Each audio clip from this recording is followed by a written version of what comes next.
All right, so sorry about that. So as I was saying, welcome to CraterMania. I'm your host, the man they call Crater, and as always, I'm always having some kind of issues when I'm doing these videos. So I just got this new headset, and so still having some issues with it, trying to figure it out, like how to use the mic and everything. So sorry about that. So I'll have to edit that out at the beginning when I go back after I finish this video, but. I guess I have some explaining to do. So I've been gone for like 2 weeks now. I haven't done a stream in a couple weeks. Just a lot of stuff going on um, here at home, at work, and just several things I don't really want to get into. Um, but so I had to cancel a couple plans that I had for the 500 movies in 2025. So I apologize about that. I did have to cancel the whole week that I was doing on John Carpenter movies, and hopefully I can reschedule those to watch those and review those by the end of this year. Um, but I just wanted to kind of come out and say that that I am very sorry that I haven't put a video out in just in a couple weeks, and just been a little bit behind, and just but I want to try to get caught up by just letting, if you are watching this live, um I am doing this video for these movies I'm going to be talking about on this video, and I'm also going to be talking about um, some movies later tonight. So if you want to catch that live as well, so that will be so I can just catch up with the whole CraterMania birthday month favorites. And sorry if I kind of seem kind of flabbergasted. I didn't really prepare a lot for this video just because I just haven't really had the time to. Um, so just if I'm stumbling on my words, so sorry about that. But yeah, I wanted to just let everyone know like what was going on with me and stuff, and why I haven't done a video in a while. But I guess I'll just go ahead and jump right into it.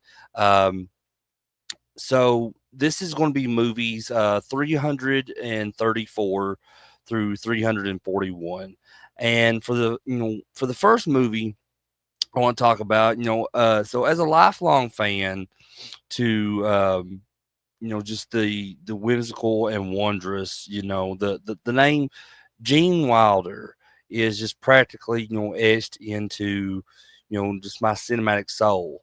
Um, his unparalleled ability to blend childlike wonder with the kind of mischievous twinkle in his eye, that really made him a legend.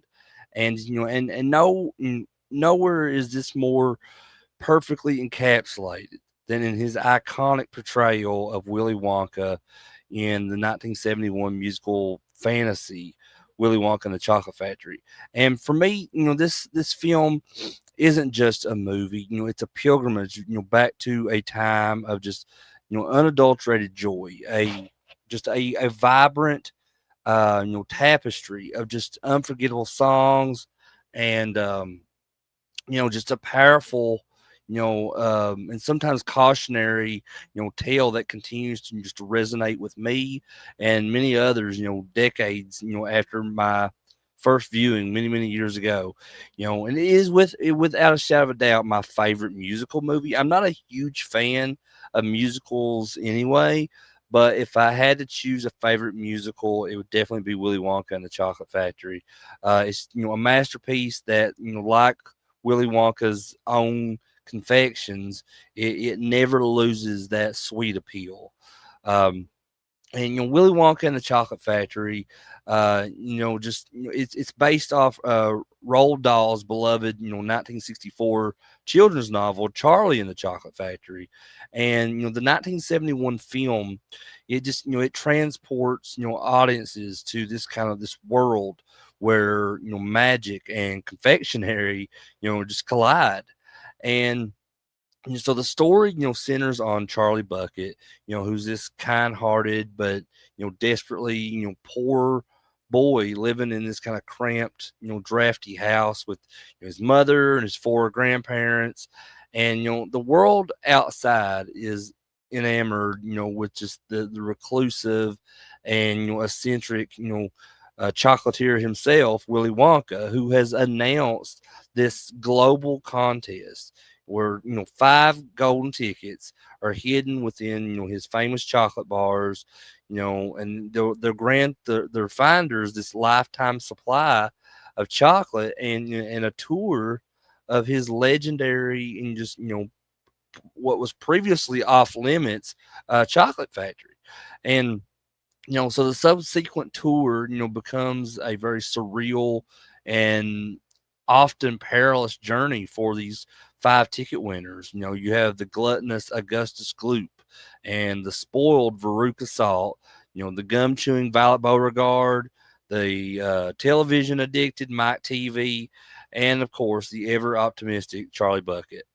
Um, and each child, embodying this kind of particular, um, vice or flaw about them. They kind of face their own unique and darkly humorous, consequence within like this, fantastical and often bizarre landscape of Willy Wonka's factory. And what truly sets this film apart is just that audacious embrace, of the absurd. It's a world where rivers flow with chocolate and squirrels just meticulously like shell nuts and just the bizarre inventions promise to just revolutionize everything from personal transportation to nutrition. And yet beneath the surface of these fantastical elements lies this surprisingly sharp kind of moral compass. Um, the film doesn't shy away from presenting children as flawed individuals, and it's unflinchingly just shows the repercussions of their greed and selfishness and that immaturity about them. And this kind of duality, the sheer joy of the spectacle laced with this kind of gentle, yet firm lesson is really what makes Willy Wonka and the Chocolate Factory so enduring. You know, the production design is a vibrant, almost kind of edible spectacle. From the vibrant colors, the candy room to the kind of eerie, disorienting boat ride. Through the nut room and the costumes. Particularly Willy Wonka's own kind of flamboyant attire is. Those are just as iconic as the characters themselves, and just contributing to the film's timeless and like dreamlike quality. Um, and the man at the helm of all this, just was this guy that was just this um, Mel Stewart. So Mel Stewart, his filmography kind of just encompasses this kind of range of documentaries and dramas, and it's Willy Wonka and the Chocolate Factory that remains, I think, his most enduring legacy. His his approach, to the material was remarkably sensitive. He understood that Roald Dahl's story, while it was fantastical, possessed this certain darkness about it, and Stewart didn't shy away from this at all. Allowing the more unsettling moments, like the boat ride, and for instance, to kind of retain their unsettling impact. Yet he balanced this with kind of a genuine warmth and and just a kind of keen eye for capturing just the childlike wonder that permeates the film. His direction is masterful in how he allows Gene Wilder's performance to soar. Just kind of creating this character that is both, utterly just captivating and just and undeniably unique. Um, and Stewart also demonstrated a remarkable ability to just kind of orchestrate the musical numbers, ensuring that they felt integral to the narrative, rather than just mere interludes. He expertly guided the young actors, kind of coaxing out performances that, while occasionally theatrical, just perfectly complemented the film's kind of overall tone. You know what I mean? Um, and his vision was crucial in translating Roald Dahl's kind of eccentric prose into a visual and auditory feast that just kind of spoke to both children and adults. And that's one of the many things I love about it. And the legacy of Willy Wonka and the Chocolate Factory is as rich as as rich and multifaceted as Willy Wonka's own creations. Initially the film was not a box office smash or anything. A fact that often surprises many who now consider it a beloved classic. However, its enduring popularity grew through TV and home video releases, and kind of cementing its place in the whole cultural zeitgeist. Um, and the film's impact can be seen in its indelible mark on popular culture. The songs, particularly Pure Imagination and the Candyman and the Oompa Loompa song, they're all instantly recognizable and have been covered by countless artists. Becoming these kind of anthems of just like whimsy and childhood nostalgia. Gene Wilder's performance as Willy Wonka um, is without question, the cornerstone uh, of this film's legacy. He didn't just play the character; he became Willy Wonka, just kind of imbuing him with a very complex blend of like childlike glee and enigmatic wisdom, and just a whole hint of like melancholic detachment. You know what I mean? His performance is a masterclass in just character acting, and a testament to his just unique talent for conveying this universe of emotion with a kind of subtle gesture, or of maybe a fleeting smile. You know what I mean? Um, and beyond the music and the iconic performance, the film's underlying themes continue to resonate to this day. It's a timeless critique of just parental indulgence and just a celebration of intrinsic worth over material wealth. And the story champions that virtue of kindness and humility, embodied by Charlie, as the true path to reward. And even the Oompa Loompas, with their kind of catchy songs, serves as a charmingly direct way to, impart life lessons in a manner that is both entertaining and memorable. And the film's influence can be seen in subsequent adaptations of Roald Dahl's work, as well as in other just fantastical children's films and musicals. It really set a high bar for imaginative storytelling and just the creation of unforgettable cinematic worlds. Um, and the enduring power of Willy Wonka and the Chocolate Factory lies in its ability to spark imagination, to remind us of the magic that can exist um, in the ordinary, and to offer kind of a gentle yet, profound reminder of just the qualities that truly matter. Um, but in conclusion, revisiting Willy Wonka and the Chocolate Factory is always an experience that just fills me with this kind of particular kind of joy. Um, the kind that only Gene Wilder could truly orchestrate.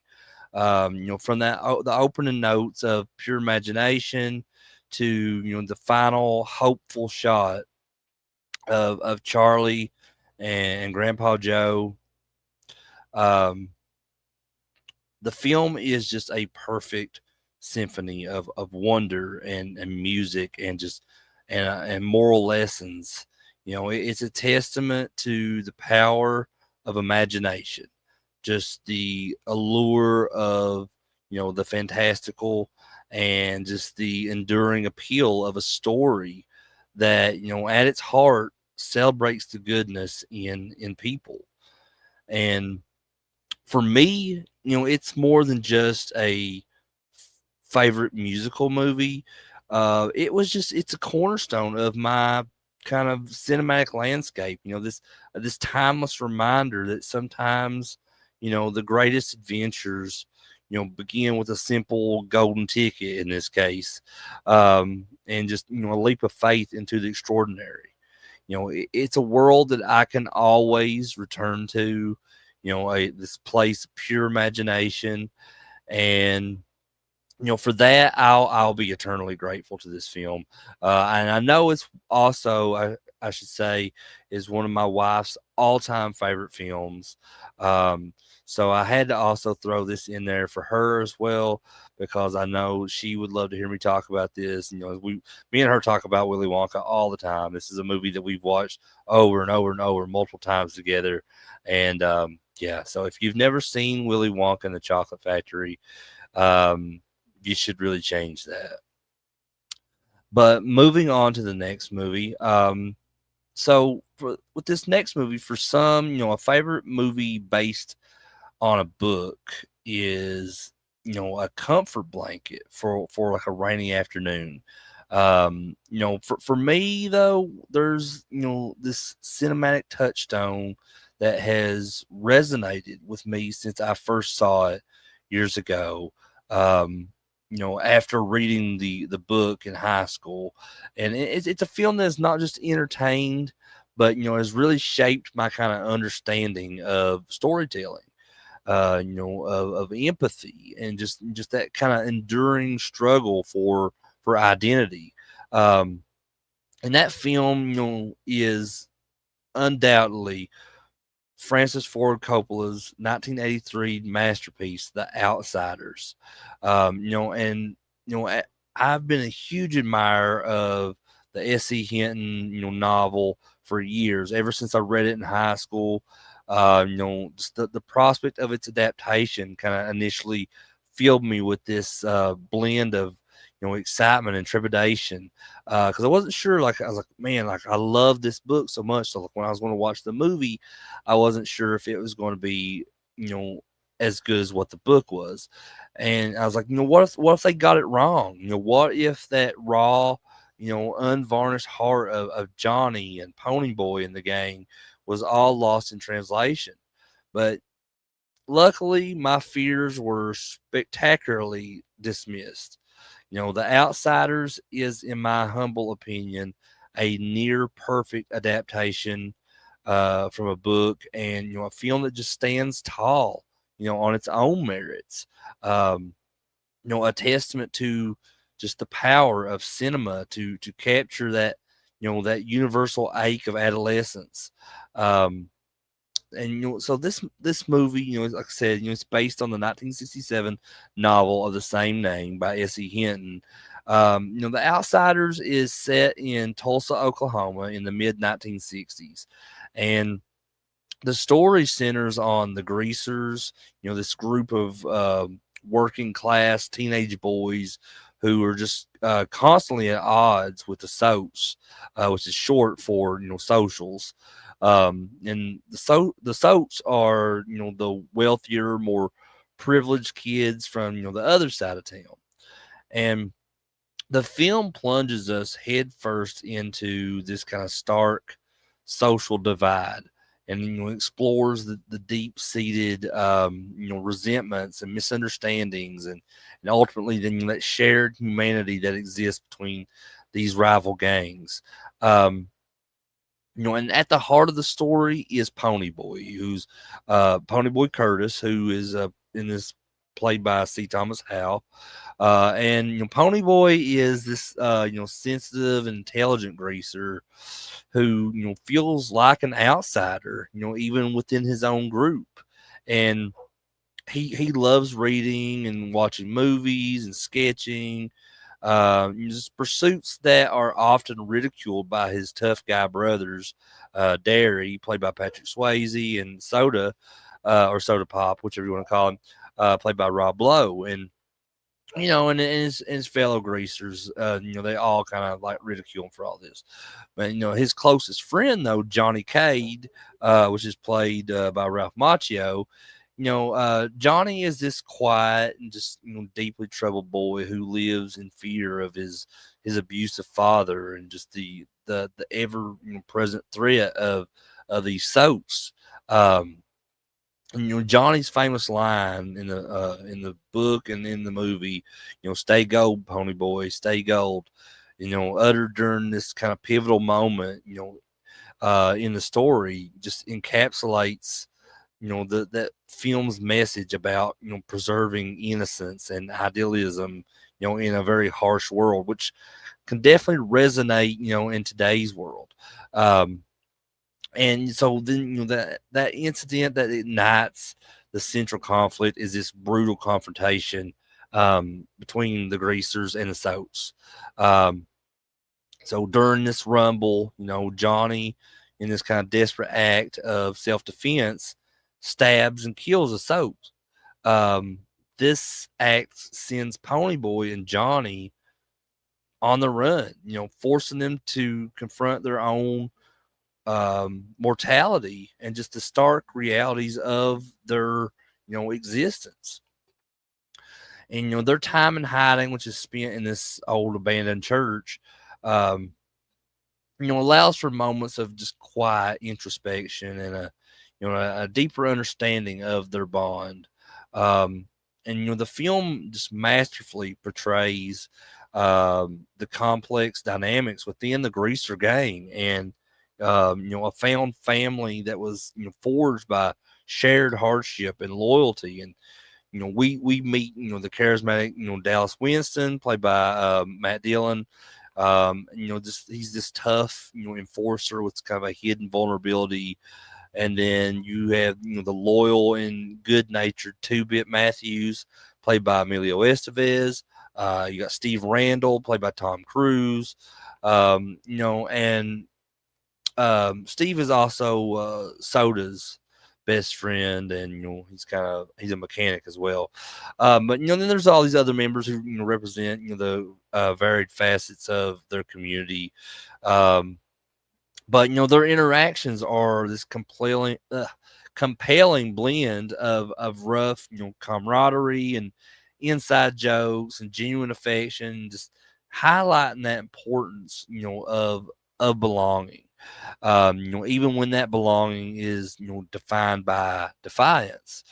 Um, and just beyond all the street fights and, the rumble, the Outsiders, delves into more profound themes. It explores that arbitrary nature of social class and that destructive, cycle of violence and that longing for connection out there in the world and that desperate search for meaning, in a world that often feels, indifferent. So Ponyboy's, internal struggle and he's grappling with the injustices that he faces and just the question of why, the world is so divided is that is like the emotional anchor that really holds the story together. The iconic scene where Ponyboy and Cherry Valance, who's played by Diane Lane in this film, and she's one of the soaps, and they observe this sunset, from opposite sides of the divide. Finding a common ground in its beauty is just a powerful symbol, of this shared humanity that transcends, social barriers. Um, like I said earlier, the visionary behind this cinematic gem is the legendary Francis Ford Coppola, and he's a titan of the new Hollywood era. At this time, Coppola is just renowned for his ambitious scope and his kind of meticulous craftsmanship and just his ability to elicit powerful performances from his actors. And before he did The Outsiders, he had already established himself with classics like the Godfather trilogy, Apocalypse Now, um, and his involvement in The Outsiders what became this passion project. He was deeply moved by S.E. Hinton's novel and just saw it in a reflection of his own youth and just those universal struggles of adolescence that a lot of us go through. And what makes Coppola's direction in The Outsiders so remarkable is just his ability to infuse this teen centric story with a dramatic weight and just that artistic sensibility that typically reserved for more adult dramas. He doesn't shy away from the grit and the grime of these greasers' lives, but he also elevates their experiences with a more poetic visual style. Um, like the use of like lush cinematography and dramatic lighting and just this very stirring score by Carmine Coppola, which is his father, um, that did the score for this. It really creates this atmosphere that is just both gritty, and romanticized. Um, Crucially, Coppola, assembled this extraordinary young cast, many of whom would go on to become household names. He recognized their raw talent and just guided them to deliver these performances that were both authentic and emotionally resonant. Um, his belief in their ability to embody these complex characters is evident in every frame. He also directed this movie called Rumblefish, 1983, which is another film that's based on um, an S.E. Hinton novel, which kind of shares a similar cast and a darker, more experimental tone, further showcasing that his commitment to exploring the themes within Hinton's literary world. Um, but the legacy of The Outsiders, is multifaceted and very enduring. Upon its release, it was met with a lot of critical acclaim and commercial success. Solidifying its place as this beloved classic. And its impact can be seen on several levels. Like cultural resonance and nostalgia. For a generation who grew up with the film, The Outsiders evokes this powerful sense of nostalgia, for a bygone era. The 1960s setting, with its kind of distinct, fashion, music, and social dynamics is vividly recreated, offering this kind of glimpse into a specific time and place. And the film tapped into that prevailing counterculture sentiments of the time, resonating with young audiences who felt marginalized or misunderstood by society's norms. Um, and then you have like the Brat Pack phenomenon within this film. So, The Outsiders is often cited as this kind of foundational film for the Brat Pack, which, is this group of actors who rose to prominence in the 1980s. This film features and just this ensemble cast of emerging talents at that time, including C. Thomas Howell and Ralph Macchio, Matt Dillon, Rob Lowe, Patrick Swayze, Emilio Estevez, Tom Cruise. You know, the success of The Outsiders and subsequent films like 16 Candles and The Breakfast Club, really solidified these actors as icons of 1980s teen cinema, just forever linking them to these kind of, um, you know, these archetypes of rebellious youth and, that coming of age angst. Um, and just this was a this movie, this story in general just was created this timeless exploration of social issues. Like I said, while it was set in the 1960s, the themes explored in The Outsiders, remain remarkably relevant today. The stark social and economic disparities between the greasers and the soaps kind of mirror these contemporary issues of class division and inequality and just the prejudices that arise out of that. You know, the the film's portrayal of gang violence and that kind of senselessness, continues to be a very powerful cautionary tale in today's world.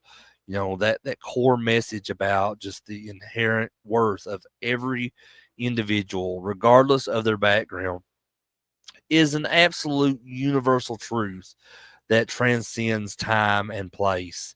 I just feel like that is something that will has always been. You know what I mean? And then you have the power of adaptation. The Outsiders is just a prime example, of a successful book to film adaptation. Coppola and his team just managed to capture, the essence of S.E. Hinton's novel while translating into a very powerful visual medium. They retain that emotional core, the character arcs, and the thematic depth of the book, just earning that admiration of both literary critics and film enthusiasts.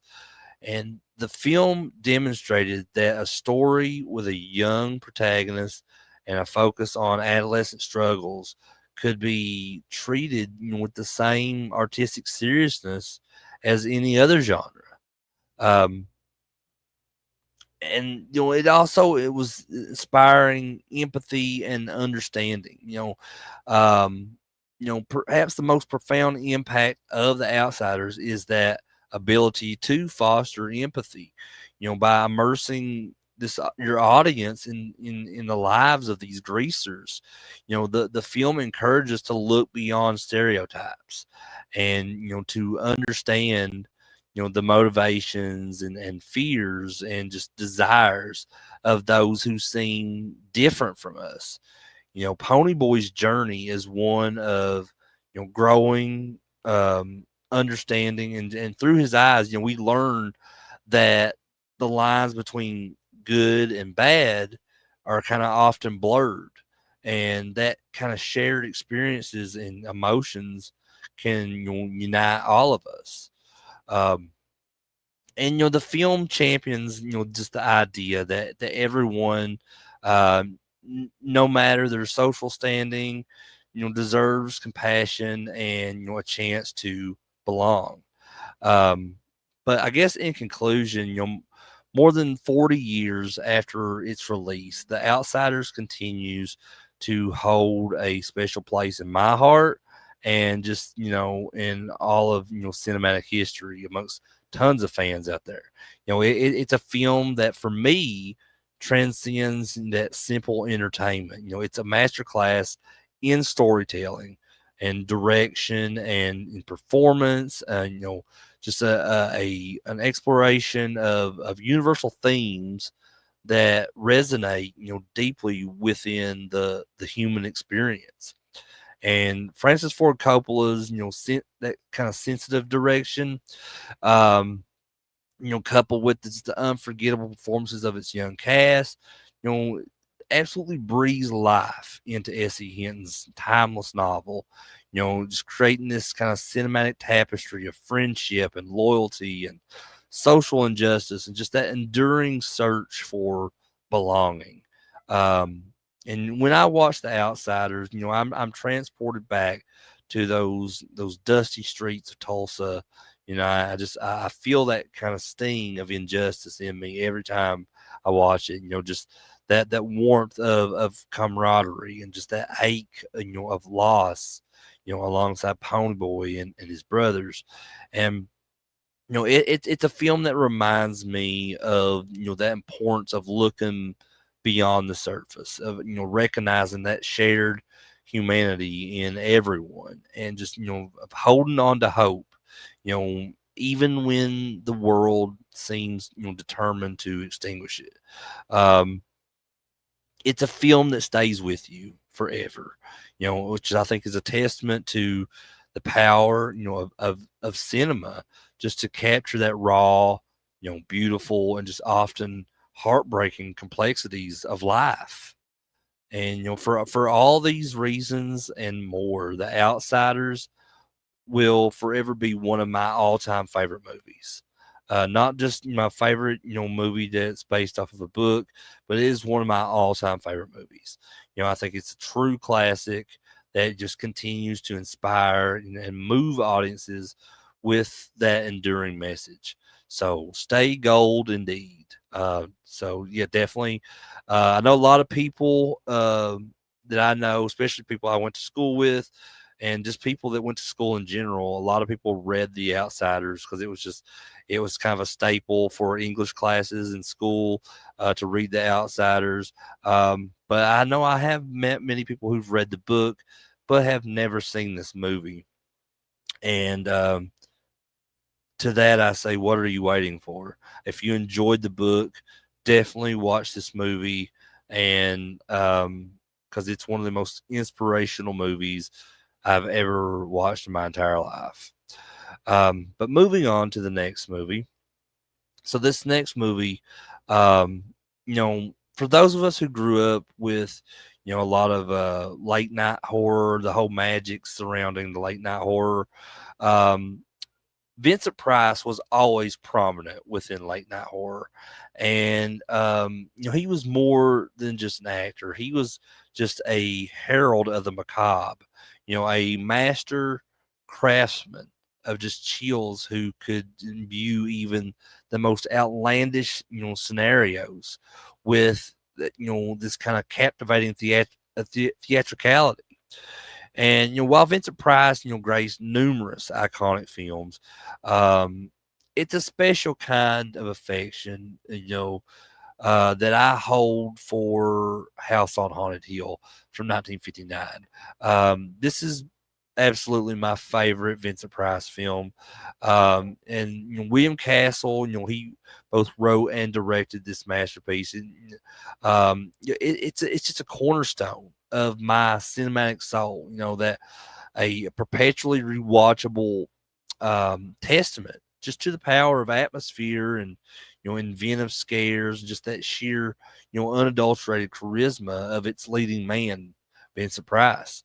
Um, so at its core, House on Haunted Hill is just a deliciously wicked game of dare. The premise is both ludicrously simple and inherently fascinating. So you have eccentric, millionaire Frederick Lauren, played by Vincent Price. He throws this party for his soon-to-be ex-wife, Annabelle, and just a select group of guests for this kind of substantial financial prize, which is $10,000 each for anyone brave enough to survive one night in his notoriously haunted mansion.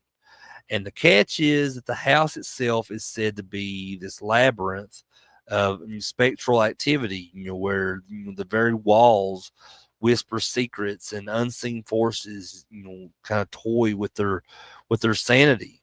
Um, and from the outset, Lauren, sets the stage for this night of psychological torment and just that kind of manufactured terror.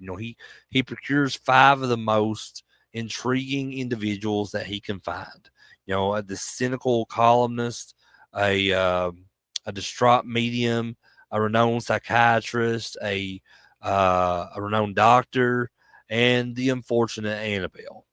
And each quest is meant to represent, a different facet of human fear, and their interactions laced with kind of suspicion and, these kind of veiled motives, um, really becomes as unsettling as the supernatural occurrences.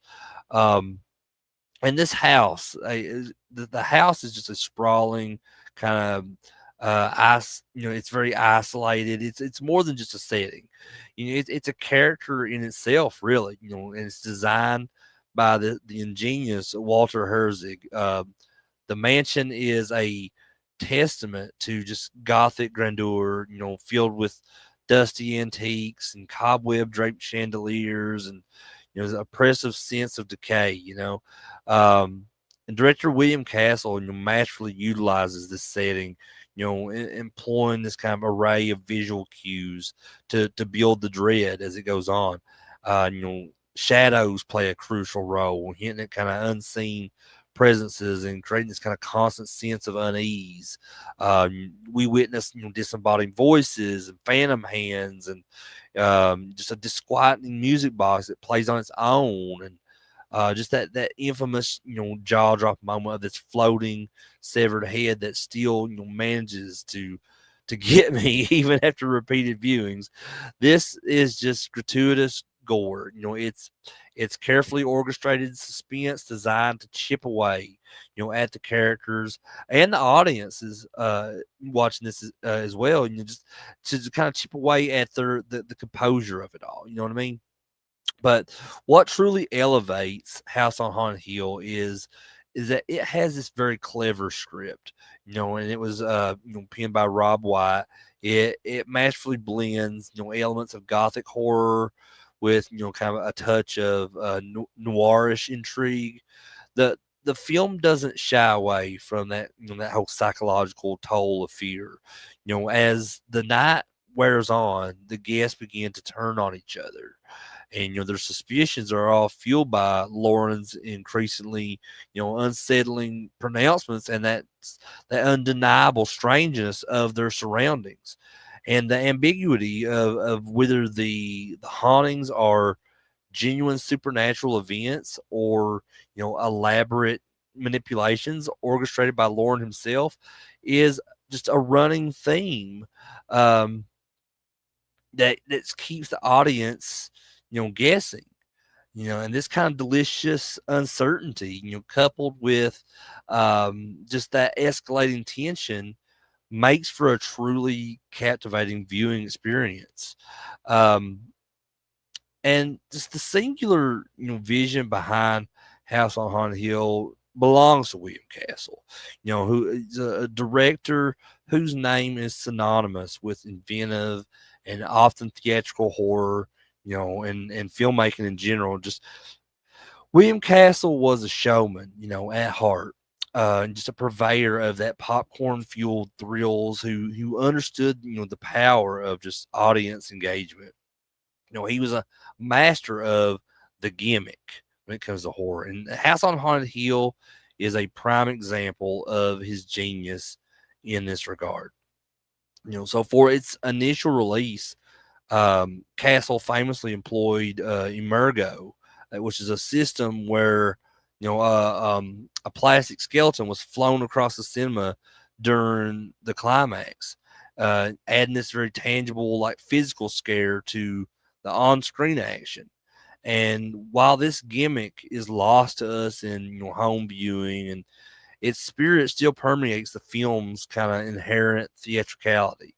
Um, and his directorial style in House on Haunted Hill is, characterized by his keen sense of pacing and his ability to just to build suspense without relying solely on jump scares. He understood that true horror lies in what is implied as much as what is shown.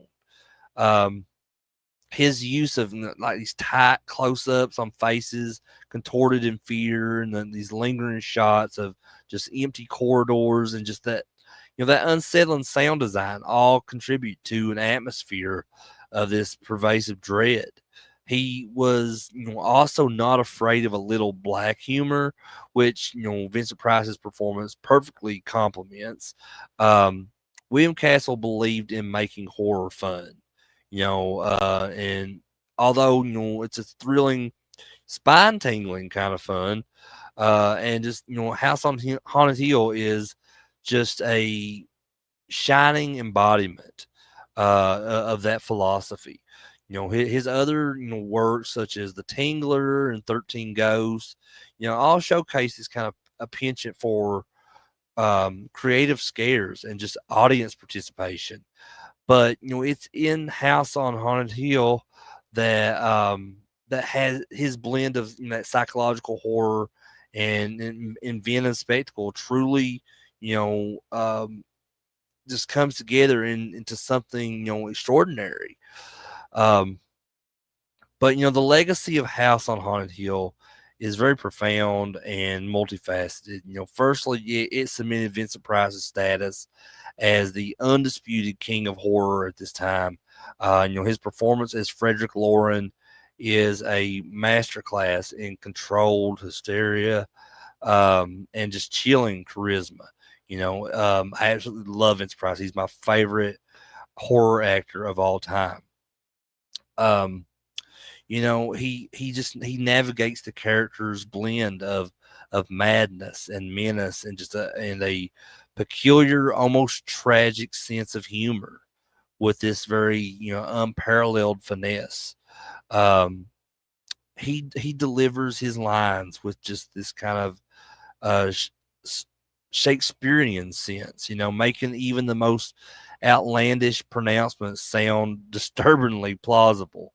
His presence alone is enough to elevate the film, but his commitment to the role, his expressive eyes, and just that perfect modulated voice that he has creates this character that is both terrifying and just strangely compelling.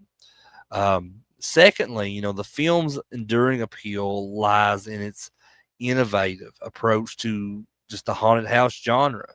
While haunted houses were not a new concept, William Castle's direction and the script that was written for this injected kind of fresh, exhilarating energy into the subgenre. That blend of psychological manipulation and just supernatural phenomena, the ambiguity of the hauntings, and just the focus on these characters, mental states were just ahead of its time.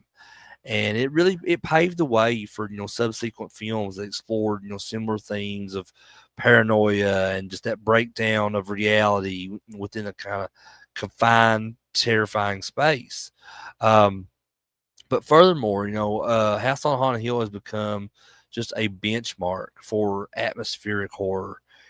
This that its meticulous attention to detail and set design and lighting and sound creates a world that feels viscerally real, despite its fantastical elements.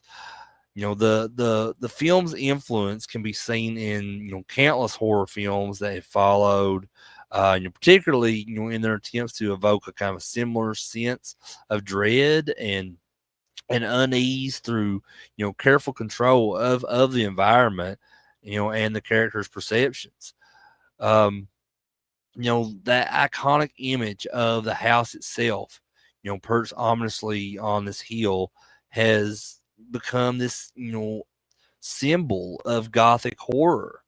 And the film's ability to resonate with audiences across generations speaks to its timeless themes of fear and greed and just that human psyche's vulnerability. It taps into these primal fears of the unknown, while also exploring the darker aspects of human nature. And the concept of a house that actively preys on its inhabitants, and their fears, remains a very potent and terrifying idea.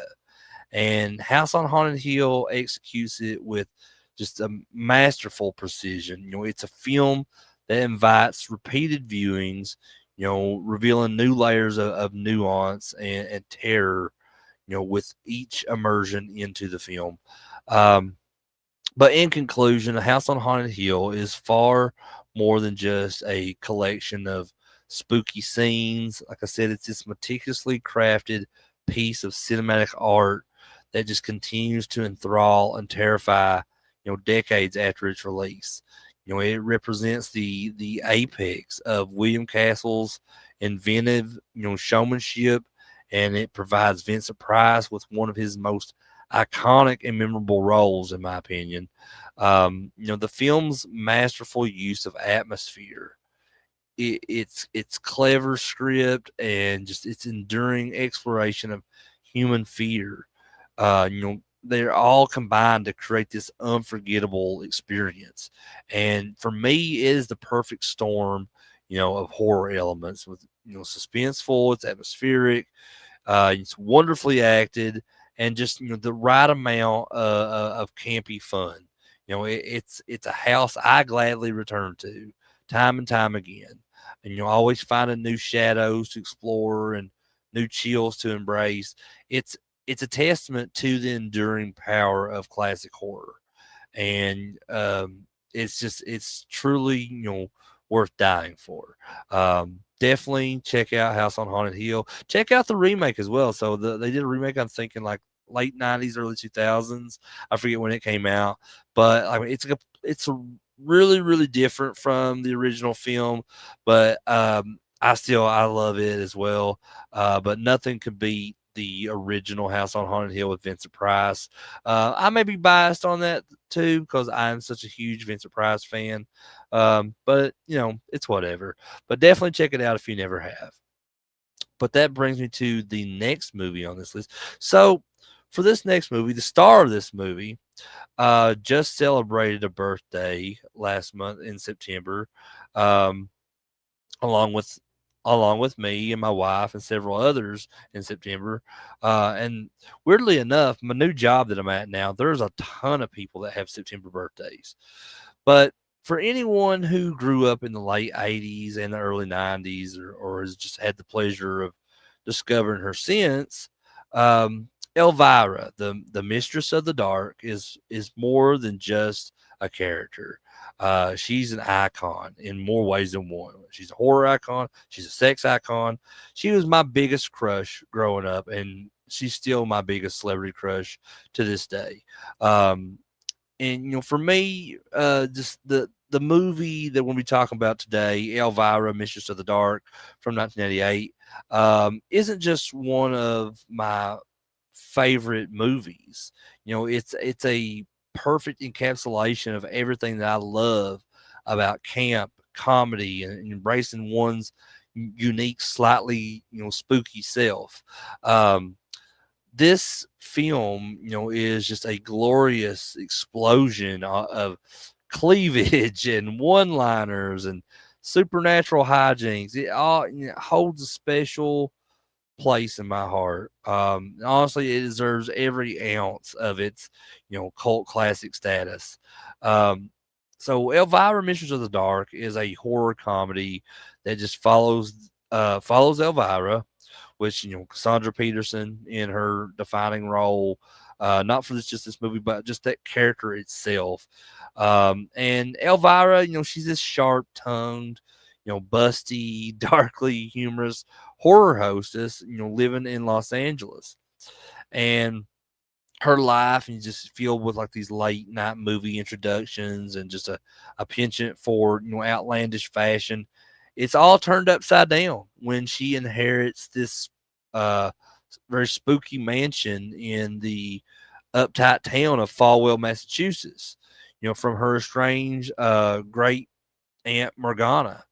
And the catch here is that Elvira needs to prove that she's a responsible owner and find this specific book, which is the Alokazar, within 30 days just to claim her full inheritance. So what unfolds is this delightful fish out of water, story combined with this supernatural mystery and just that healthy dose of Elvira's signature wit. Um, Elvira, with her kind of modern, provocative style and her unwavering confidence, is just a stark contrast to the repressed, conservative sensibilities of Falwell. She immediately clashes with, the town's judgmental busybodies, particularly that stern and humorless councilwoman Chastity Pariah, who sees Elvira as this kind of dangerous influence on the town's youth. Um, And Elvira's mansion is no ordinary mansion. It's filled with just occult artifacts and mischievous spirits and this um, and this poodle that she names Gonk. So as she navigates this peculiar town and this even more peculiar inhabitants, Elvira stumbles upon the Alcazar, which is this grimoire that belonged to her witchy ancestor. And this book, it turns out, is the key to controlling the spectral beings that inhabit her family lineage, and more importantly, the source of her power. Um, the plot then starts to thicken as a group of these occultists, which is led um, by this hilariously over the top villain, Algonquin. I forget. I think I say his name. And he's wanting the book for their own kind of nefarious purposes, and it really leads to this climatic confrontation that involves spells and transformations and a whole lot of Elvira's sass involved. But beyond all the plot here, the film is just a visual feast of 80s aesthetics. Um, the costumes are bold and unforgettable. The special effects, perhaps dated by today's standards, are just charmingly practical and contribute to the film's fun. Um, that B movie feel, and just that the soundtrack is just a synth pop delight here. I mean, the humor is a constant stream of just puns and uh, just self-aware gags that poke fun at horror themes and society norms. Um, it's a film that doesn't take itself too seriously, and that's precisely the what's magic about it, and it's precisely what I love about it. Um, but the man behind the camera for Elvira, Mistress of the Dark, was James Signorelli. While that may not be a household name in the same vein as some of Hollywood's more prolific directors, James Signorelli carved out a niche for himself in the world of comedy and television. His career is a testament to the power of like specialization and a keen understanding of comedic timing. So he began his career in television, working as a producer and director on just a slew of popular sketch comedy shows. Um, his credits include Saturday Night Live, the Tracy Ullman Show, In Living Color, um, and just this extensive background in sketch comedy, undoubtedly, informed his approach to Elvira, Mistress of the Dark. He clearly understood how to build and sustain comedic momentum, how to work with larger than life characters, and just and how to deliver punchlines effectively, both visually and verbally. Um, his directorial work on Elvira showcases his ability to translate just the anarchic spirit of sketch comedy to the feature film format. He embraced that inherent absurdity of the premise and allowed Cassandra Peterson to shine, creating this world that felt both fantastical and grounded in its own comedic logic. And Signorelli's understanding of how to mine humor from character and situation is evident throughout this film. From Elvira's bewildered interactions with the townsfolk to the over the top performances of all the supporting cast. Um, while Elvira, Mistress of the Dark, remains his most prominent directorial feature, um, Signorelli continued to work in television, further honing his skills and directing comedic talent and, executing ambitious projects within the constraints of episodic television. His legacy lies in his ability to bring a sharp comedic sensibility to his work, making him I think a fitting choice to guide Elvira's big screen debut.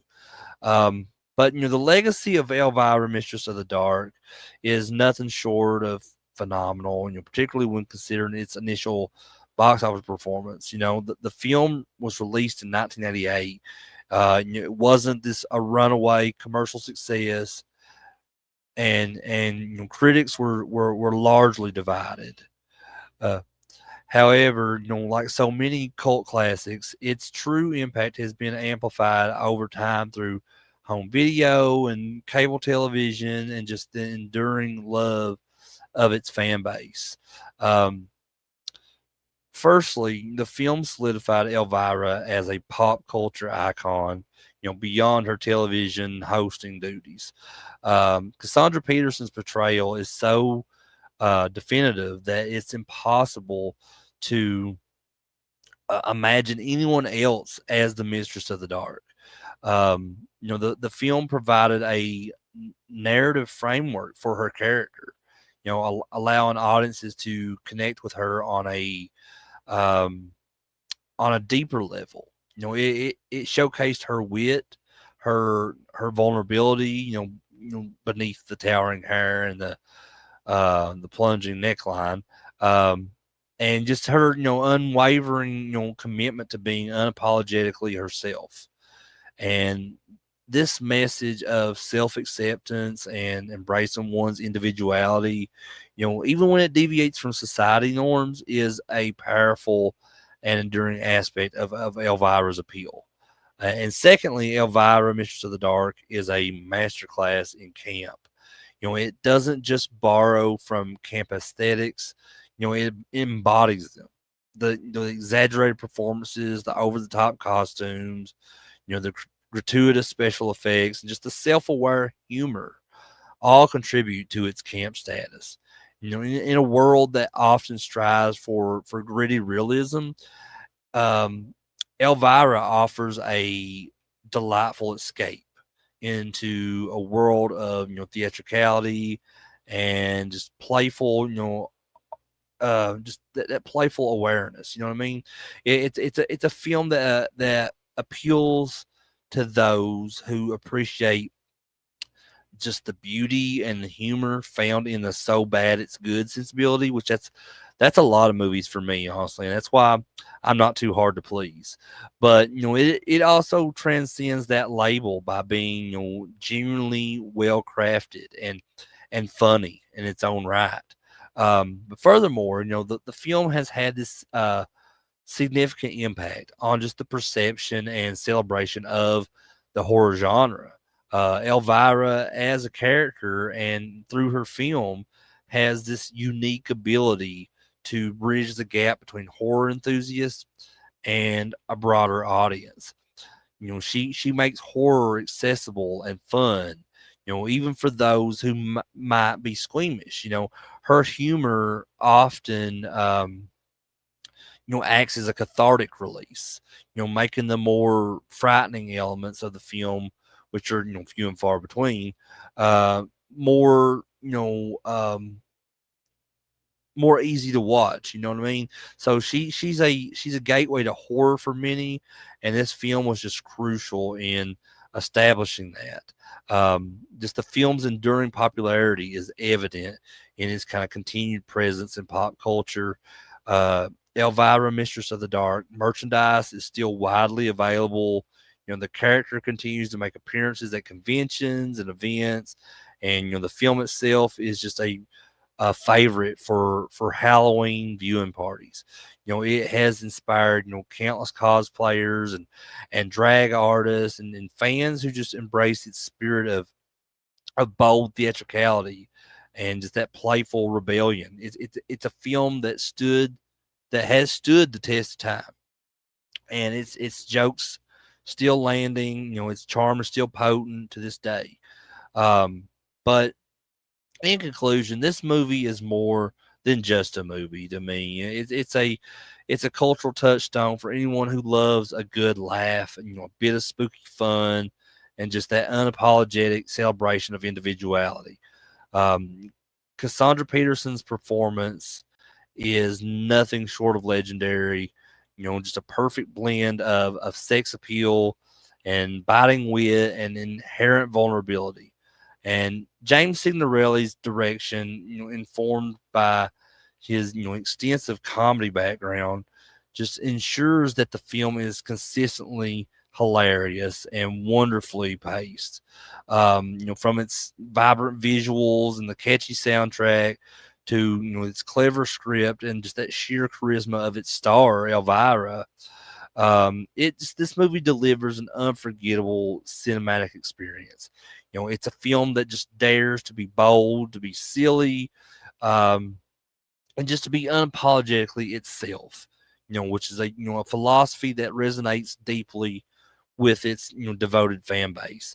It's a testament to the power of camp, just the enduring appeal of a strong female character, and just that simple joy of a well told, darkly comedic story. And for me and for many others, it's a timeless masterpiece that just continues to bring a smile to our faces and just a sparkle to our spooky souls, I guess.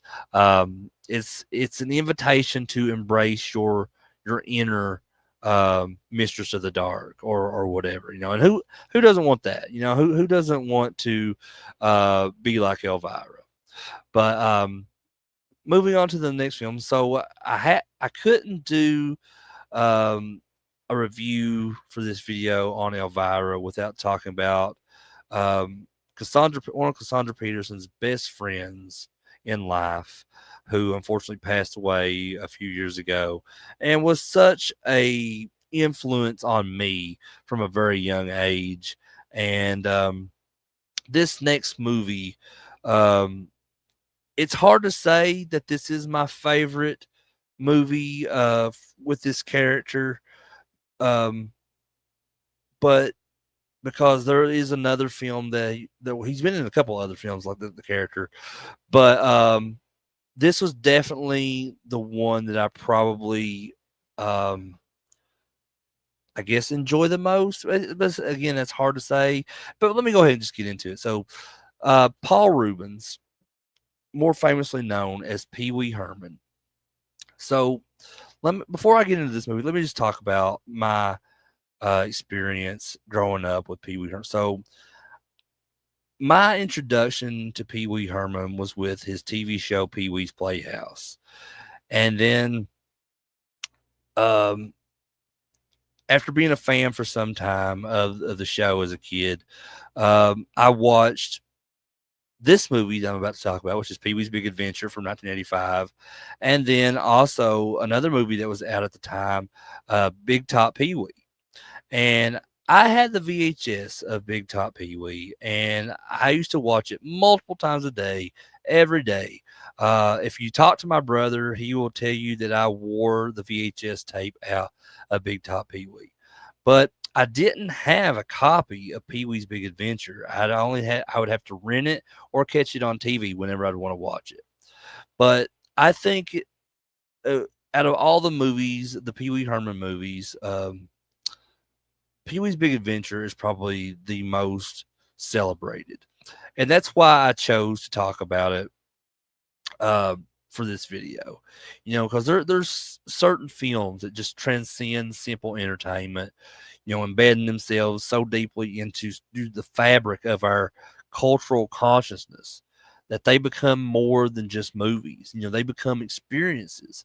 And for me, that experience is, Pee Wee's Big Adventure from 1985.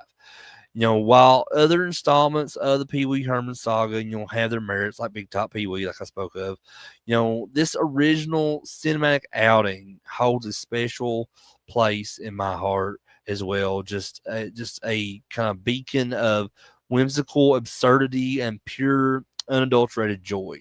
It's a film that introduced us to the man child, the singular vision of Tim Burton, and just a story that, despite its seemingly simple quest, is anything but simple.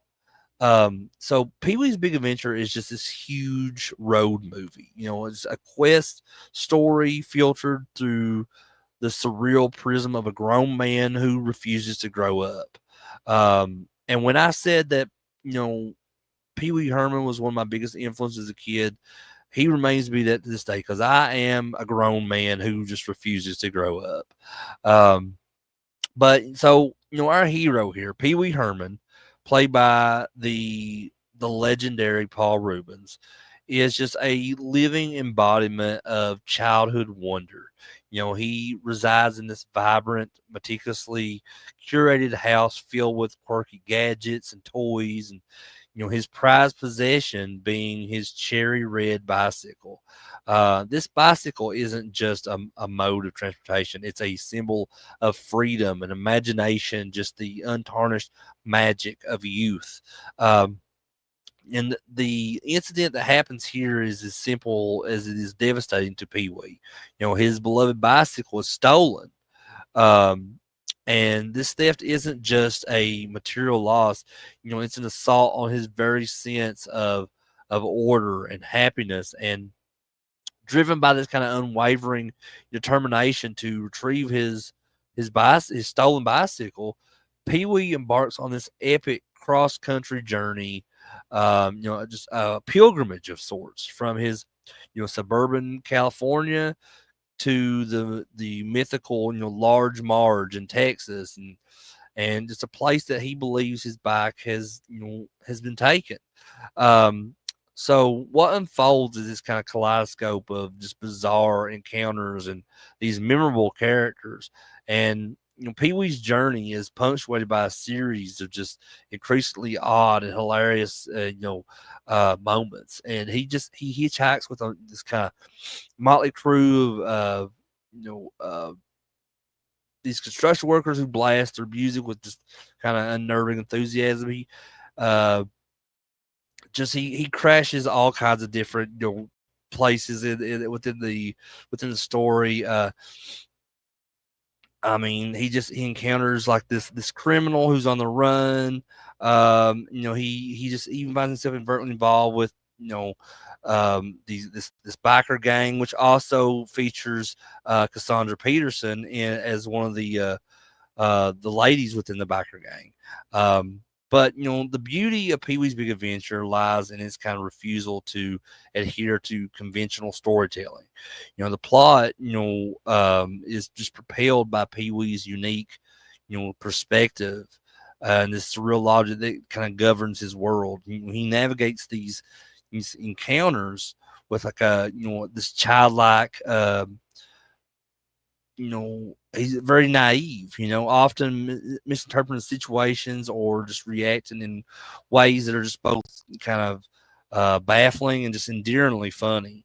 His lack of this self-awareness is really his superpower here. It allows him to move through this world that often kind of seems designed to frustrate him, yet ultimately bends to his peculiar will. Um, but this film is just also a masterclass in visual storytelling. From Pee Wee's kind of flamboyant, attire to that vibrant set design of his home. Every frame is just infused with this kind of distinct aesthetic. Um, the fantastical elements are not confined to Pee Wee's imagination. They just seep into the reality around him. Just blurring the lines between the mundane and the magical. And the iconic imagery like the bicycle itself, and the lines like "I know you are, but what am I?"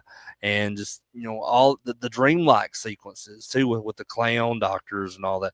They're all just etched into cinematic history. And like I said, the visionary behind this masterpiece is the legendary Tim Burton. Pee Wee's Big Adventure was his feature directorial debut, and it's hard to imagine a more um, like just a more great beginning for a director whose career would become just synonymous with gothic fantasy and eccentric characters and just this kind of darkly whimsical sensibility. Before venturing into the world of Pee Wee, Tim Burton, had cut his teeth, directing short films like Vincent and the now classic Frankenweenie. Um, these early works, showcased his distinctive visual style and just his fascination with the outsider, the misunderstood, and just the macabre. And Pee Wee's Big Adventure allowed him to translate, these sensibilities onto a larger canvas, infusing the film with his signature blend of the strange and the heartfelt. Um, Tim Burton's direction in Pee Wee's Big Adventure is crucial, I think, to its success. He doesn't shy away from that inherent absurdity, of the premise. Instead, he just leans into it, creating this world that feels both familiar and just utterly alien. Um, his use of wide angle lenses, often distorting perspectives, just amplifies that surreal nature of Pee Wee's Big Adventure, and and just Pee Wee's journey in general. He gives the film this kind of dreamlike quality, where the illogical feels perfectly plausible just within the context of Pee Wee's universe. Um, his ability to find humor in the unconventional is on full display here, setting the stage for his future iconic works like Beetlejuice and Batman, Edward Scissorhands, and Nightmare Before Christmas. Um, but the legacy of excuse me, the legacy of Pee Wee's Big Adventure is just multifaceted and enduring. Firstly, it launched Tim Burton's career as a major Hollywood director, just proving that audiences were receptive to unique, stylistic driven films. Um, it demonstrated that a quirky, unconventional hero could carry a feature film to commercial and critical success. And secondly, it cemented Pee Wee Herman as a cultural icon. While the character had gained popularity through his HBO specials, the film gave him mainstream exposure and broadened his appeal. Um, Pee Wee's unique blend of childlike innocence, mischievousness, and just distinctive mannerisms resonated with audiences of all ages. Again, like one of those quotable lines, I know you are, but what am I? Or, I meant to do that.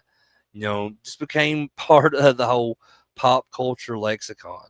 Um, and beyond its individual achievements, Pee Wee's Big Adventure just had a significant impact on the landscape of independent and quirky filmmaking. It proved that films that didn't fit neatly into genre boxes could find an audience. I mean, it paved the way for other, comedies that embraced absurdity and visual flair. The film's influence can be seen in the works of the subsequent directors who have experimented with surrealism and unconventional protagonists and just distinctive visual styles in their comedies. Um, but furthermore, the film's enduring appeal lies in its timeless themes. At its heart, it's a story about the importance of holding on to your imagination. About the pursuit of what brings you joy, and about the resilience of the human spirit, even in the face of these kind of seemingly insurmountable obstacles. And that's me to a T. That's how I feel. For about all the time, really. I mean, like, but that pursuit of what brings you joy, that is definitely, what I'm all about. It what brings me joy is, spending time with my family, my friends, doing my YouTube channel, just collecting different random things I probably don't need, but I love them. You know what I mean? It's just in a world that often pressures us to grow up and conform. um, Pee Wee's unwavering commitment to his own brand of happiness is very inspiring. It's a very eccentric message that that it gives. Just that the film encourages us to embrace our inner child. To find wonder in the everyday, and just to never let go of the things that truly matter to us. And in conclusion, Pee Wee's Big Adventure is more than just a comedy. It's a work of art. It really is. It's a testament just to the power, of imagination, the the brilliance of Tim Burton's early vision, and just that unforgettable, charm of Paul Rubens as Pee Wee Herman. The film's intricate details, its surreal humor, and just its surprisingly, heartfelt core, just continues to captivate and delight. And it's a film that I can revisit time and time again. Just always discovering something new to appreciate.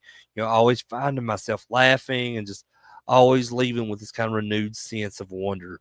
Um, and for fans like me, it's not just a movie. It's a cherished companion. A reminder that even in the face of a stolen bicycle, adventure and a healthy dose of absurdity awaits. It remains without a shadow of doubt. Um,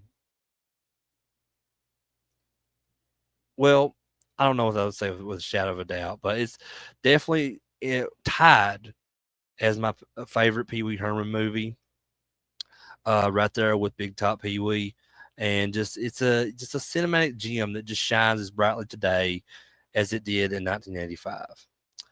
Um, but moving on to the next film, so we've talked about Elvira, we've talked about Pee Wee.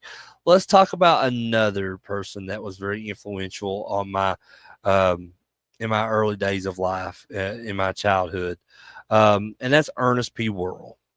And as a lifelong fan of Ernest P. Worrell, just a man whose relentless optimism and penchant for slapstick chaos have soundtracked countless childhood afternoons.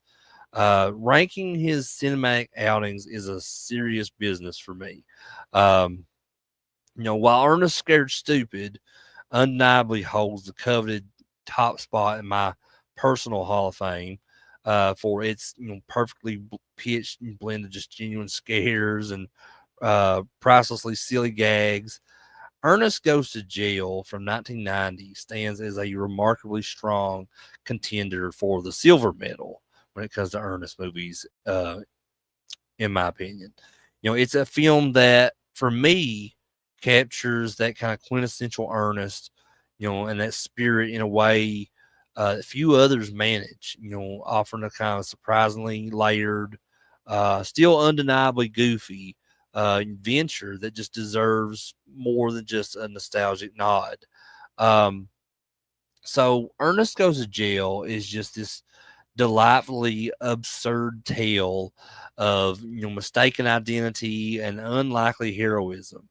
Ernest P. Worrell, who is our well-meaning but disaster-prone hero, is working as a janitor at the prestigious Northwood Bank, and unbeknownst to him, the bank is also the hideout of this notorious criminal organization led by the ruthless um, Tony, which is played with this kind of gruff menace by Mort Christie. When Ernest's doppelganger, um, and what was his name? Nash. So his kind of this hard criminal named Nash is escapes from prison. The stage is set for this kind of chaotic convergence of fates. So through this series of just comical mishaps, Ernest and Nash are swapped. So Ernest ends up in jail, Nash is out. So suddenly, Ernest finds himself, in prison, basically praying, framed for a crime that he didn't commit, while Nash, sits about orchestrating his own elaborate bank heist, in Ernest's place. And the film then follows, Ernest's different attempts to kind of clear his name and, you know, um, just to try to, to get out of prison and he's trying to navigate all the perils of just prison life and just that, the relentless pursuit of these authorities. Um, it's this kind of classic, fish out of water scenario, just amplified to 11 by Ernest's unique brand of mayhem. Um, and the helm, as for most of the Ernest movies, is John Cherry, and John Cherry is a seasoned director, primarily known for his work in just the realm of television, commercials, and of course, just the entire Ernest P. Worrell franchise. Brought this kind of unique sensibility to these low budget, high concept comedies. His background in advertising undoubtedly, owned his knack for just kind of creating memorable characters and delivering, punchy, attention grabbing humor. Um, But for Ernest Goes to Jail, John Cherry's direction is focused on maximizing that comedic potential of every gag, from the physical comedy inherent in Ernest's antics to the the witty banter and the situational humor that just drives the plot. He understands the Ernest character inside and out, knowing precisely when to let Jim Varney's improvisational genius shine, and when to kind of rein it in for maximum impact. So this familiarity is evident in the film's pacing and comedic timing, which, while not always perfect, are generally on point for the target audience. John Cherry's ability to extract laughs from seemingly mundane scenarios, which is a hallmark of his work with Ernest, is just on full display here. He's less concerned with cinematic grandeur and more focused on delivering a consistent stream of gags that resonate with Ernest's established persona. And the legacy and the impact of Ernest Goes to Jail, while perhaps not as widely discussed as the more genre bending entries in the franchise, are significant within the world of Ernest films. For fans like myself, it represents a high point in the series, and it showcases the character's versatility beyond simple pranks. Um, the film successfully integrates Ernest into a more traditional crime comedy narrative, providing him with a genuine villain and a clear objective. And this elevated the stakes beyond the usual Ernest causes trouble formula seen in a lot of his films. It gives his character a more kind of heroic arc. Um, Ernest's journey from innocent janitor to reluctant jailbird and just eventual hero it highlights his that goodness and his ability to rise to the occasion. And even when the odds are stacked impossibly against him, the film's ability to blend slapstick and with just a slightly more intricate plot involving this heist and a prison break, and it just demonstrates the franchise's evolution. It proved that Ernest could be more than just a collection of catchphrases. It could be the unlikely hero of a surprisingly coherent, although silly adventure. Um, Furthermore, Ernest Goes to Jail just solidified Ernest's place in pop culture as a beloved, if eccentric, comedic icon. Um, the film's enduring appeal lies in its simple, honest humor and its celebration of the underdog. It introduced new generations to the character's brand of silliness, ensuring its kind of continued relevance. Um, and while not a critical darling, its dedicated fan base, which includes those who grew up with these movies, continues to cherish it. Um, the film's impact can also be seen, in that willingness to lean into just the absurdity of its premise, pushing Ernest's character to new, more chaotic heights. And it's a testament to the appeal of relatable, flawed characters who, despite their best intentions, often find themselves in the most extraordinary situations. But in conclusion, Ernest Goes to Jail is more than just another chapter in the Ernest saga. It's a testament just to the enduring power of good old fashioned, unadulterated silliness. While Ernest Scared Stupid may reign supreme in my personal ranking, for its very funny Halloween themed hijinks, Ernest Goes to Jail offers a different yet equally compelling brand of uh, Ernest like charm. Um, its clever premise of just mistaken identity, coupled with John Cherry's confident direction and Jim Varney's just masterful comedic performance, really creates a film that is both hilarious and, dare I say, even a little bit heartwarming. Ernest's journey through the legal system, his unlikely friendships that was forged behind bars, and just his ultimate triumph over criminal masterminds really resonates with a timeless appeal. It's a film that doesn't take itself too seriously, but it does take Ernest's inherent goodness and his capacity for accidental um, for accidental heroism very seriously. Just for the fans of the character, Ernest Goes to Jail is an essential viewing experience, I feel. It's a reminder that sometimes the funniest adventures are the ones that land you in a whole heap of trouble. Um, it's a film that, like Ernest himself, is full of heart and just more importantly full of laughs. Making it a worthy second favorite in the world of Ernest P. Worrell's cinematic escapades when it comes to me. Um, but yeah, so definitely, if you've never seen Ernest Goes to Jail, if you are a fan of or if you've never seen any of the Ernest movies before, um, I definitely recommend checking out Ernest Goes to Jail, Ernest Goes to Camp, Ernest Scared Stupid, um, Ernest Saves Christmas. There's so many of them out there, and once I get around to talk about all the Halloween movies this year on the channel, you guys already know Ernest Scared Stupid is definitely going to be one of those Halloween movies I'm going to be talking about. And funny enough, I this new job that I work at now, like I did talk with someone that I recently became friends with, that said they had never seen any of the Ernest movies before. So I'm trying to get them to watch them so I can get their thoughts and opinions on those. But yeah, like if you've never seen any of the Ernest movies, or if you've just not seen Ernest Goes to Jail, definitely check it out. And I think it's definitely worth your time.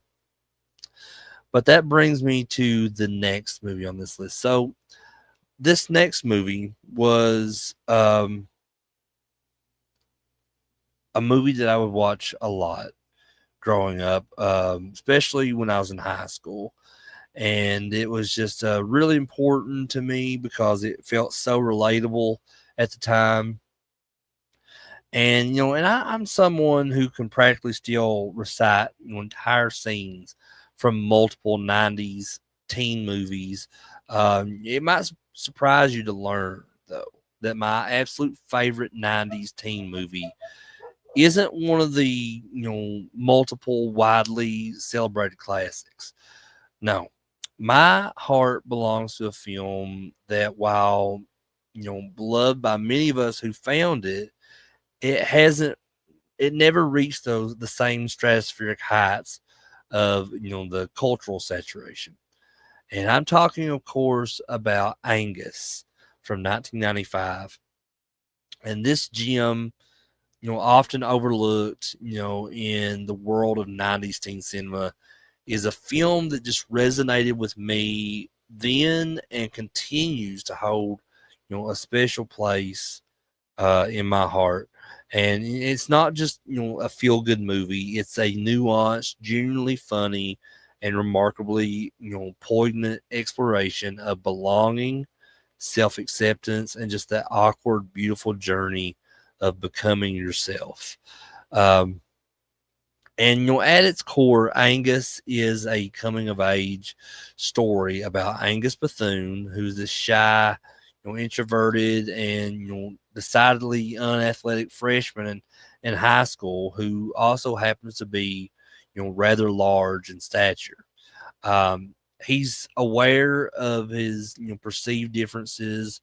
Um, it's a fact amplified by the constant bullying he endures from Rick, who is this jock with just a surprisingly complex backstory. Um, Angus's life takes this unexpected turn when his eccentric, well-meaning grandfather, coerces him into joining the school's football team. And the idea is that sweat builds character, and perhaps knocks some sense into the older Angus, who's been pigeonholed almost his whole life as a geek. Um, so, however, Angus isn't your typical underdog hero being thrust into this kind of glory seeking sports story. Um, while he certainly faces challenges on the field, his journey is far more internal. He forms this.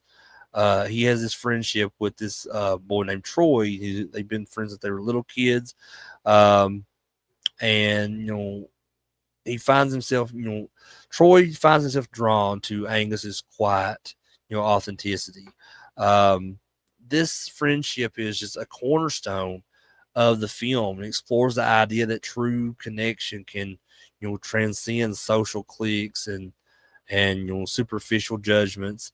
Um, and just adding another layer of complexity is Melissa, which is Angus's longtime crush and just a girl who embodies that unattainable ideal for many of the boys at their school. Um, her initial obliviousness to Angus's existence, followed by this kind of realization of his goodness and wit, it really forms this very romantic arc to the film. Um, but Angus, wisely avoids this simplistic, geek gets the girl cliche. Um, Melissa's attraction to Angus develops organically um, towards the end of the film, and it's kind of rooted in shared experiences and just this kind of genuine appreciation for, his unique perspective rather than just kind of a sudden, unbelievable transformation. Um, the film just kind of masterfully weaves together, themes of alienation, the pressure to conform, and just the often painful process of self discovery.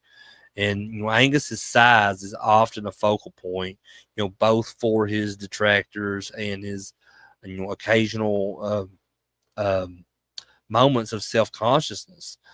But the movie treats this with sensitivity, just never once resorting to cheap gags or pity.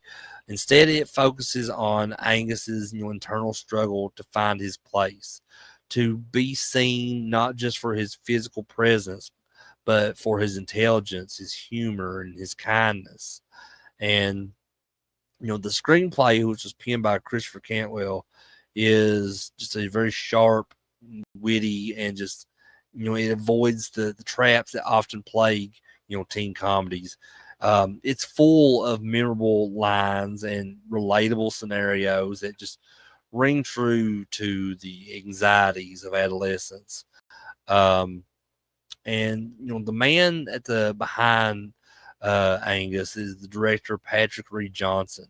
While Angus might be his most critically acclaimed and enduring feature film, Johnson has a fascinating career that showcases his penchant for imaginative storytelling and just a keen eye for detail.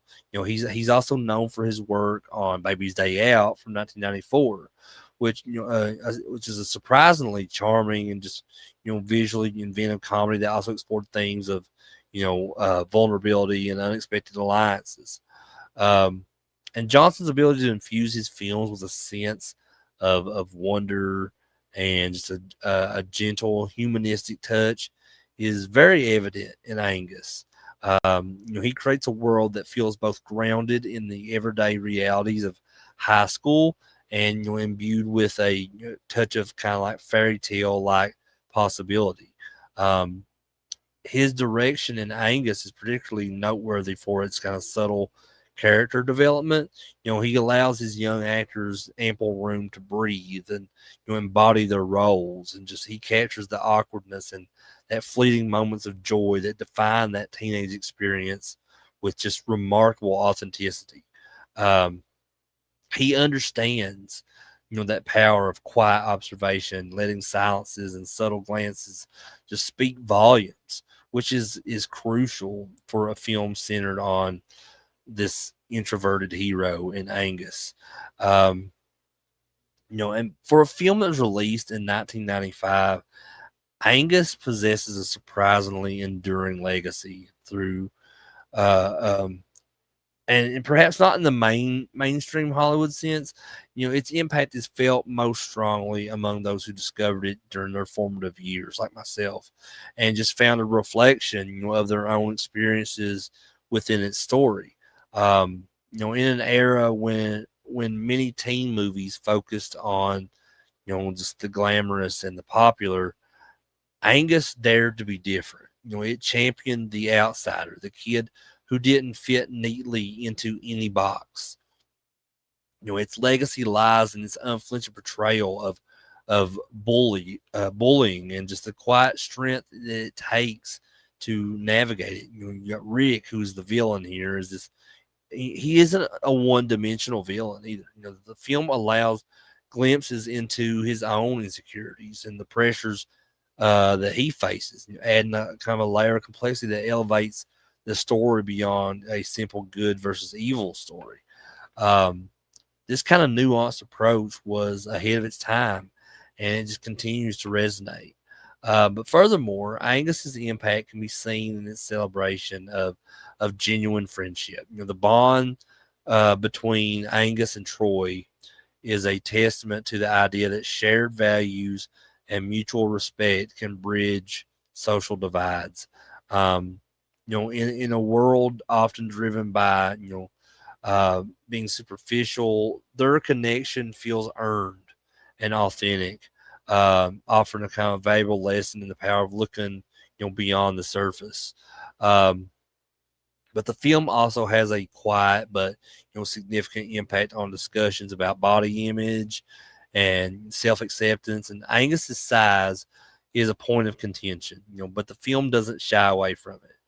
Instead, it focuses on Angus's journey to accept himself, flaws and all, and to understand that his worth isn't defined by his physical appearance.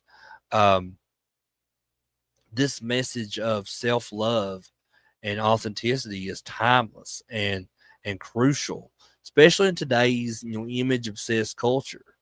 For many fans, Angus is more than just a movie.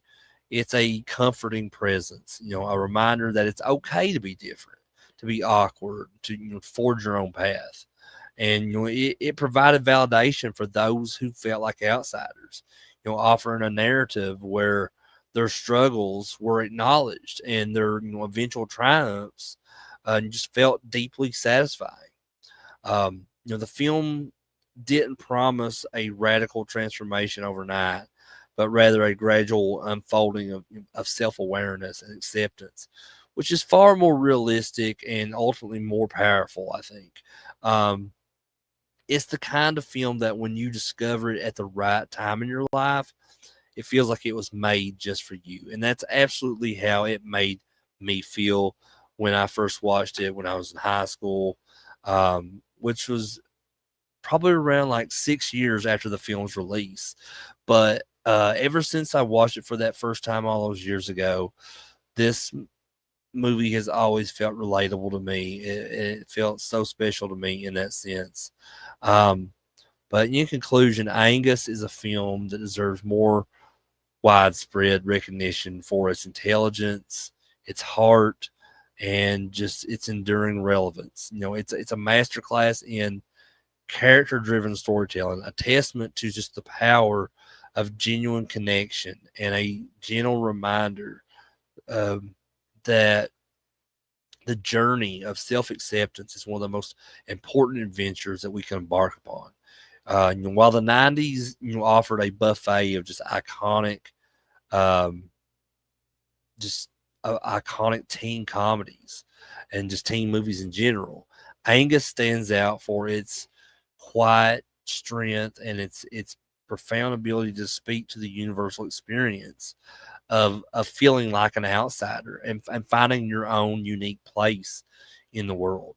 It's a film that, much like its title character Angus, might have been underestimated by some, but for those who truly connect with it, it's an absolute triumph. Um, it's my favorite '90s teen movie, and I believe it's a film that just continues to offer valuable lessons and much needed warmth. Proving that sometimes the most unassuming stories can leave the deepest and most lasting impressions. But, and as I said, Angus is my favorite 90s teen movie. But I also have another movie that's tied with how much I love Angus. And this is the last movie that I'll be talking about for this video. And this is Can't Hardly Wait from 1998.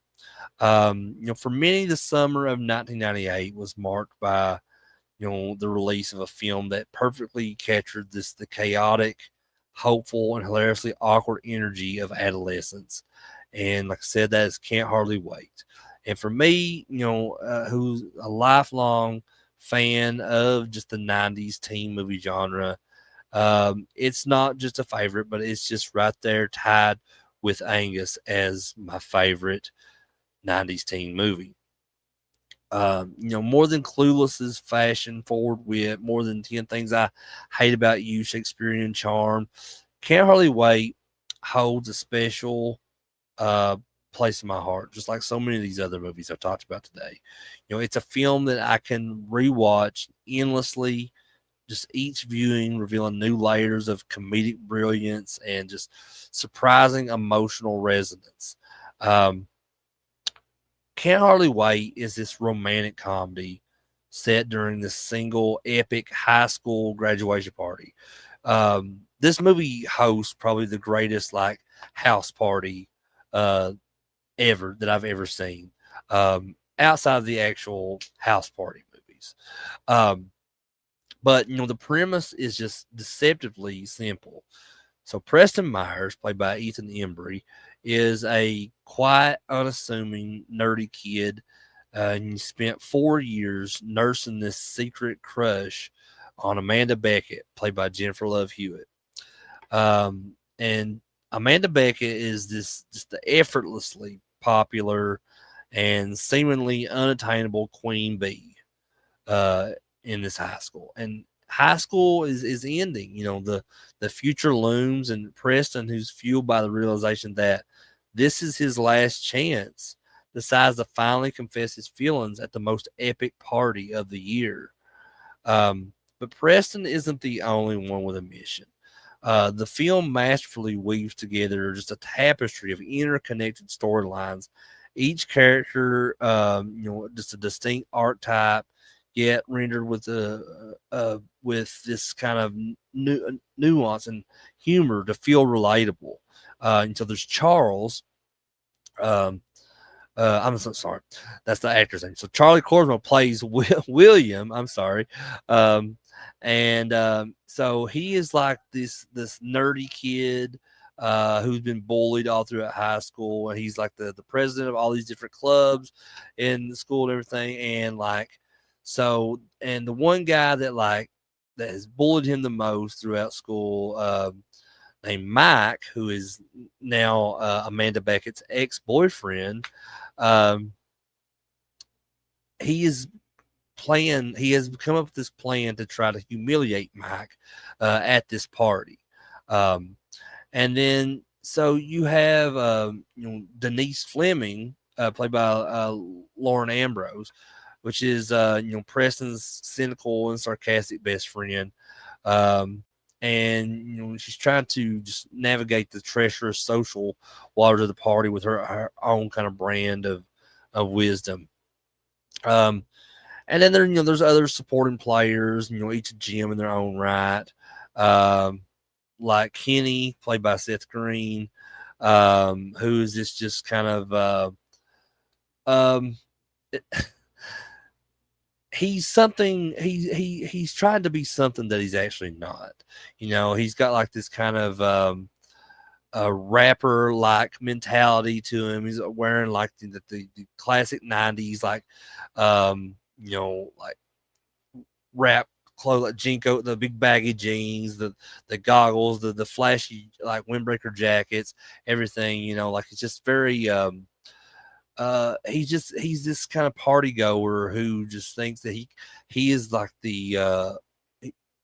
that all these women love him. All there's a, and he so that's his plan is at this party is he's going to try to uh to have sex with one of the girls at the party. Um but then there's like just tons of like just unforgettable forgettable cameos like from Melissa Joan Hart. And then you have like even um like the stuff with the Barry Manilow songs that they go, and just there's just the genius of Can't Hardly Wait lies in its ability to juggle all these multiple stories without feeling overwhelmed. The party itself becomes this kind of sprawling, you know, um, this thing of like high school society, just a pressure cooker where insecurities are amplified and desires are just laid bare and unexpected connections are forged. Um, the film uh, just goes from all these various party locations like the living room, the backyard, the upstairs, and the bathroom, the pool area. Just each offering this kind of different social clique and fresh set of like comedic opportunities. Um, the pacing is just brisk, punctuated by sharp dialogue and slapstick humor, just the moments of genuine vulnerability.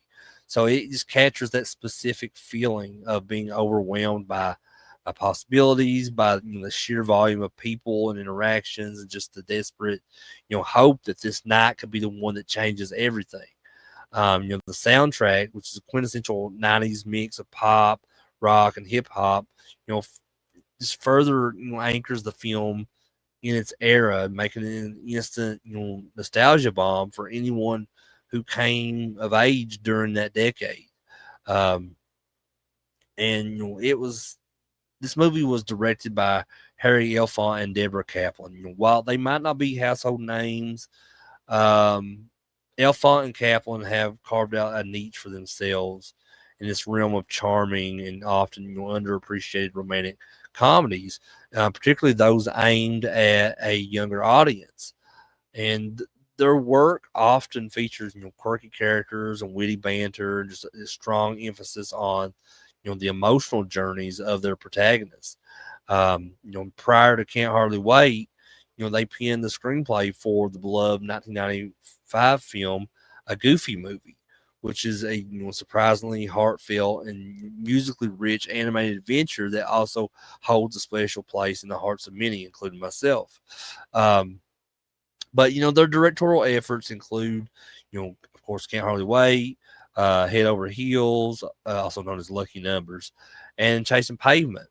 And while Can't Hardly Wait, remains their most ironic, iconic, and widely recognized film, their consistent dedication to crafting relatable and humorous stories about relationships and self-discovery is just evident throughout their filmography. They possess a keen understanding of teenage anxieties and and aspirations, translating them into dialogue and scenarios that feel authentic, even when dialed up for a comedic effect. And their directorial style and Can't Hardly Wait is energetic and playful, and it utilizes these quick cuts and just dynamic camera movements and just a very vibrant visual aesthetic that perfectly complements the that frenetic energy of a high school party. They allow their ensemble cast to shine here, giving each character enough screen time to develop and contribute to just that overall narrative tapestry. And the legacy of Can't Hardly Wait is just multifaceted and, I would argue profoundly impactful, especially within, the context of 90s teen cinema. In an era that was already saturated with high school films, it managed to stand out by offering a slightly more mature yet equally hilarious take on the genre. Um, while films like The Breakfast Club, laid the groundwork for character-driven teen narratives, and Clueless, redefined the genre with its kind of sharp social commentary and fashion. Can't Hardly Wait, perfected that ensemble, single night high stakes romantic comedy. Its most significant impact lies in its relatability and its anthem for the overlooked. Preston Myers, the Ernest, nerdy hero, resonated with just countless viewers who felt like they were on the fringes of social circles. His quest to win over the popular girl, not through a sudden transformation or lucky break, but just through sheer vulnerability and determination, just felt incredibly authentic.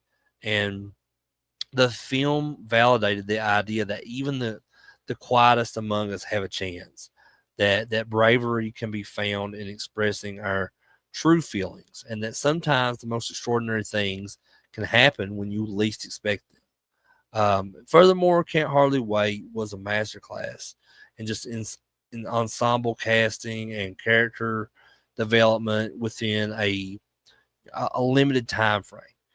Each character from the like Kenny Stoner philosophy to Denise's dry wit just felt like a fully realized person, even if their screen time was minimal at times.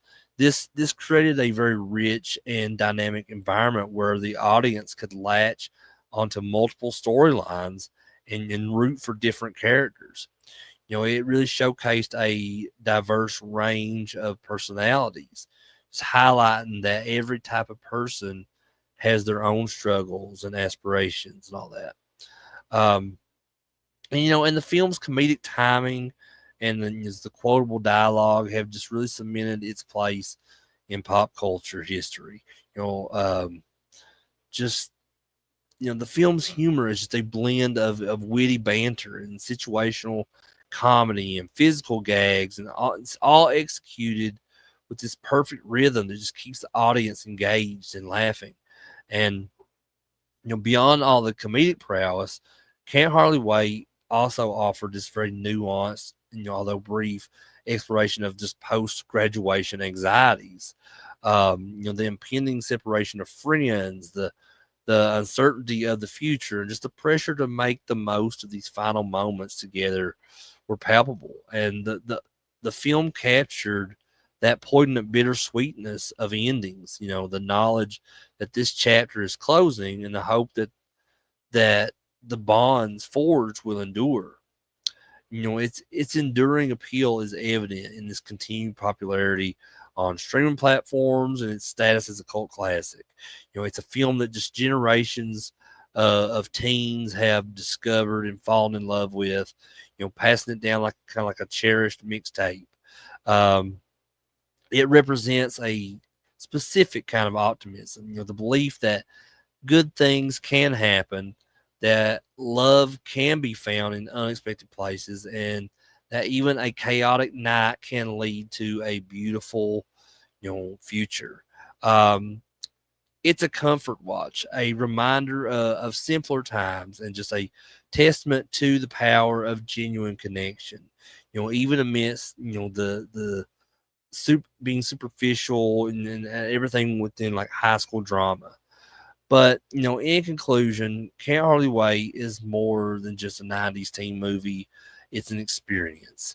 It's the soundtrack to countless summer nights, the embodiment of youthful hope, and just a hilarious reminder of the awkward, beautiful journey of growing up.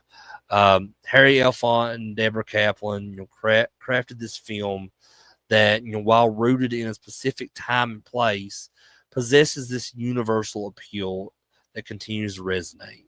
And it's an intricate plot, memorable characters, and just a perfectly executed humor has all solidified its legacy as a true gem of the genre.